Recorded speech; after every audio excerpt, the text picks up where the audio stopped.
Lamont shocked the world, surprised everybody.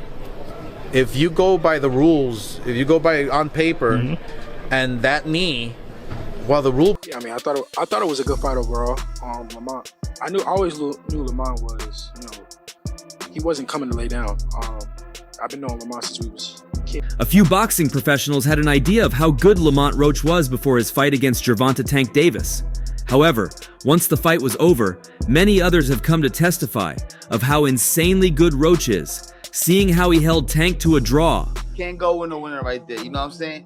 We got to give Lamont Roach credit right now, because we just compared him to two of the top junior welterweight. Roach Jr. came into the fight as a massive underdog, with zero support for his win. Everyone thought Davis would run him down like Flash chasing a turtle. However, in one of the biggest twists in recent boxing history, the WBA super featherweight champion matched Davis's skills, power, and durability. Instead of the predicted Davis win, the fight ended with a majority draw. Shakur Stevenson seemed so sure of Lamont Roach's abilities that he placed a bet on the fight going 12 rounds and won. Because I feel as though Tank didn't understand or realize how good Lamont was, so he kind of was sleeping on him. He was so confident that despite his rivalry with Gervonta Davis, he went to see the match on the night at the Barclays Center. Well, you can say thank you to his knowledge of Lamont Roach while they were at the amateurs, but we've seen several great amateur talents become a shadow of themselves as professionals. Interestingly, Lamont Roach isn't one of them, and Shakur Stevenson attested to that. Stevenson, who has been chasing a unification bout with Davis, told Cigar Talk that he feels the challenger won. And I felt as though Lamont was catching him when he was unexpected. So he'll throw, and he's not used to certain shit coming back. And when shit starts... I saw Lamont winning. I really felt like he was in control of the fight. I think Tank had good moments. I feel like when he was boxing boring, he was more in control. When he tried to fight, I felt like Lamont was on point. Stevenson, who has held the World Boxing Council belt since late 2023, feels Davis underestimated Roach. I feel as though Tank didn't understand or realize how good Lamont was. He kind of was sleeping on him. I felt as though Lamont was catching him when he was not expecting it. Tank would throw and he's not used to certain stuff coming back. When things started coming back, it caught him by surprise. Coming back, it kind of like caught him by surprise. You think he got hurt in the fight? Hell yeah, for sure. Matter of fact, it was a part of the fight where Tank threw it. Asked if his foe was hurt in the fight, Shakur had no doubt. Hell yeah, for sure. Matter of fact, there was a point in the fight when Tank threw a left hand. He caught Lamont, and Lamont threw right back and he wobbled Tank. Tank felt his power. Undoubtedly, Gervonta's fight against Lamont Roach Jr. has turned his life upside down, as it became the topic the boxing world can't stop talking about. Now his career rival, former undisputed lightweight champion Devin Haney, has shared his perspective on what went down on the night of March 1st in New York. However, a key moment from the fight overshadowed Davis's pristine record getting ruined. In the 9th round of the bout, Davis dropped to his knee and ran to his corner to get his face wiped. So we came up in amateurs together. So I knew Lamont was serious. He was coming in there to fight. But he did a lot better than... While it was revealed to be grease from his hair dripping down to his eyes, the fact that the move went unpunished by referee Steve Willis, even though he had started a 10 count, did not sit well with the fans. Even Lamont Roach Jr. had submitted a request to turn the result in his favor. Devin Haney appeared in an interview with The Ring to disclose his take on the fight and the no knockdown decision. With the dynamic Davis and Haney have, it's not difficult to guess what Haney said, but the Dream made some good arguments to get his point across. I thought it was a good fight overall, he began. I always knew Lamont was, he wasn't coming to lay down. Having known Roach Jr. since childhood when they competed in the amateurs together, Haney was surprised by his performance. I thought he would, and I thought he won the fight personally. Yeah, the no knockdown, that was like unheard of. I was personally... He was coming there to fight, but he did a lot better than I thought he would, Haney added. As for who won the fight, Haney confidently said, I thought Roach Jr. won the fight personally. And then there's, of course, the no knockdown ruling. Haney felt, no knockdown, that was unheard of. That's the first time I've ever seen it with my own two eyes. Haney shares a contagious relationship with Davis, and many have demanded a fight between the pair, which has failed to materialize to this day. I've ever seen it with my own two eyes, and yeah. Yeah, you were, you've made some comments. I wanted to see the backflip, and I'm surprised Tank didn't say nothing back to you about that. The Dream is currently slated to square off against Jose Carlos Ramirez on May 2nd in Times Square, New York, in the Fatal Fury card alongside Ryan Garcia and Teofimo Lopez in separate fights. Regardless, Haney isn't the only one left baffled by the no-knockdown decision. Golden Promotions head Oscar De La Hoya also weighed in on the controversy surrounding Gervonta Davis's majority draw against Lamont Roach Jr., believing Davis should have been deducted a point for taking a knee in round 9. In any sport, you can take a timeout. Football, basketball, De La Hoya said on DAZN's Ariel X80, the boxing show. Book states you must take a point away. If you go to your corner while you're fighting, like, wait, that's against the rules. Right. So it's disqualification. So it's like, not in boxing. There's 3 minutes for a reason, and there's a referee for a reason. If you go by the rules and what the rules are in New York, then that should be a point. He took a knee. That should be an automatic point. While Davis's fate hangs in the balance because of the New York State Athletic Commission, both fighters have claimed that they are open to a rematch. However, the fate of a potential rematch remains uncertain. Having said that, Gervonta Davis seems to have given his critics plenty of ammo to fire at him with his one mistake. What happens next will not only dictate his future, but also define his legacy. Man, he got lucky at the draw. He did a good fight, though. I thought he won it, but man, you gotta just... The problem child hopped on his X account to share his belief that Gervonta Davis did enough to get past Roach. With that said, he believes Davis would be an easy matchup for him. Roach showed out, but I thought Tank edged it out. Draw if you count the knee as a knockdown. He was more precise, bigger shots. But more than anything, I thought, easy freaking work. Tell me something different. Many criticized Paul for his comments given there's a massive weight difference between himself and Tank. Paul competes at cruiserweight, while Tank is a lightweight champion. It may not come as a surprise given that Paul is known for choosing fights where his opponents are either far smaller than he is or much older. Create more action.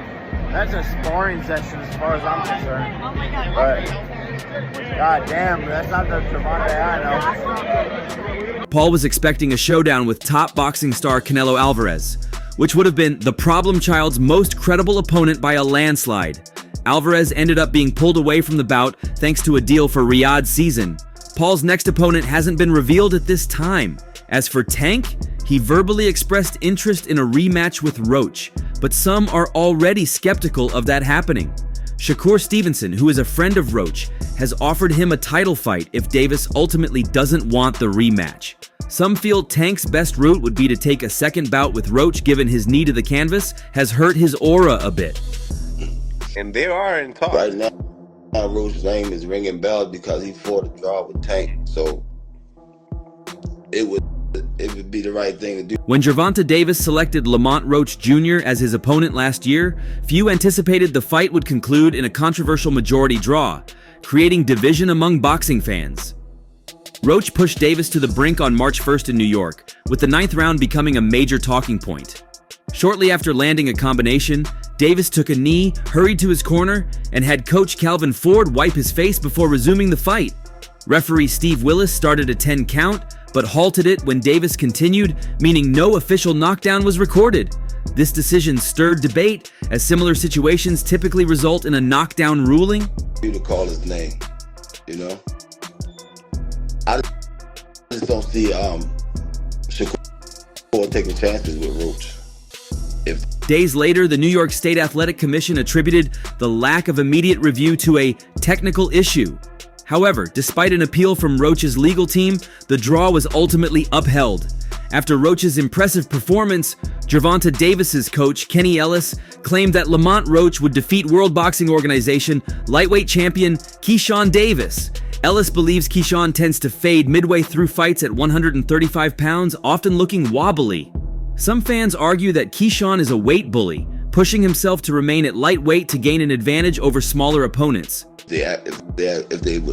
they was to fight each other, because Shakur don't gamble, and that shit come with the sport, gambling. They believe the 26-year-old should already be competing at welterweight or junior middleweight instead of draining himself to make 135. If he moves up to 154, he'd be forced to face dangerous opponents like Bakram Murtazaliev and Virgil Ortiz Jr., and many doubt he'd last long against them. Roach would get him, said Coach Kenny Ellis to Mill City Boxing on Keyshawn Davis versus Lamont Roach. Keyshawn gets fatigued halfway through a fight. His legs aren't stable enough. No offense, Keyshawn. Go back and watch your fights. Your legs look funny. They look weak, wobbly looking. They come with the sport, Shakur don't gamble. I know. What does that? I know. Get hit. Keyshawn's legs may appear weak due to the extreme weight cut required to make 135 pounds. In his last 2 fights, he has looked significantly larger after rehydrating, seemingly approaching 160 pounds. Cutting that much weight during the fight week and then rapidly putting it back on post-weigh-in takes a toll on a fighter.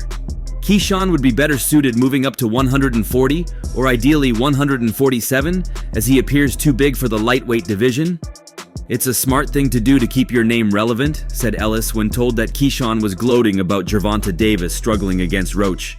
Keyshawn got rocked coming up before he got his title against Nahir Albright. His knees buckled. The fight Ellis referred to, where Keyshawn was staggered, took place against Nahir Albright on October 15th, 2023. Where you gonna get hit? When you look at that matchup, is it entertaining or the Shakur? In the 8th round, Albright landed a right hand to the head that buckled Keyshawn's knees. For the remainder of the fight, Albright pursued Davis around the ring, landing hard shots and forcing him on the defensive.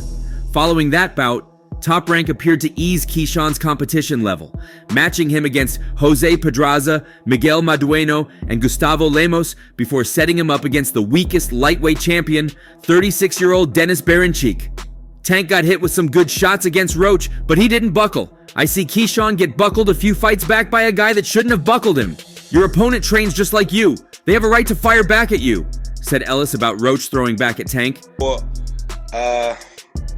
make the entertainment less due to, the styles with Roach and yeah, he'll make it less.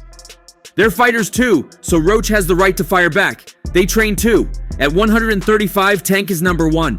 I got to rock with my boy Abdullah Mason at number 2. Roach might get the number 3 or 4 spot. When Abdullah Mason becomes mandatory against somebody, we're going to see who's ducking. Watch when the time comes, said Ellis about what will happen when Mason becomes Keyshawn's mandatory for his WBO lightweight belt. Gervonta Tank Davis sustained the first blemish on his professional record, settling for an unpopular draw on Saturday night here at Barclays Center. One judge scored the fight for Davis at 115, 113, while the other 2 had it 114, 114 even, resulting in a majority draw. The crowd, which was a reported 19,250, lustily booed the decision. I could have stopped him. It's me. Definitely my fault.